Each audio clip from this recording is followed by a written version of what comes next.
हाय मित्रांनो, 10वीची परीक्षा ही खरोखर सगळ्या फॅमिलीची परीक्षा असते. कोणता स्ट्रीम निवडायचा, कोणतं कॉलेज निवडायचं, कधी फॉर्म्स भरायचे, हजारो टेन्शन्स असतात. त्यातून मुलांवरती ह्या वयामध्ये अनेक प्रकारचे प्रभाव असतात, इन्फ्लुएन्स असतात. वॉरेन बफेचं लेक्चर ऐकलं आणि म्हणणार कॉमर्स करायचंय. ओपेनहायमर बघितला, सायन्स. उद्या अमिताभ बच्चनचा पिक्चर बघणार आणि म्हणणार नाही नाही मला कला क्षेत्रात जायचंय. Too much of confusion.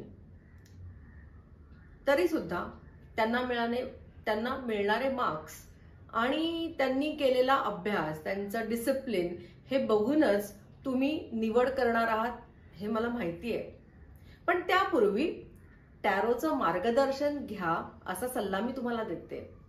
कारण आतापर्यंत अनेक 10वीच्या विद्यार्थ्यांना करिअर रिलेटेड गायडन्स मी दिलेला आहे आणि त्यांना आयुष्यामध्ये यशस्वी होताना पण मी बघितलेलं आहे.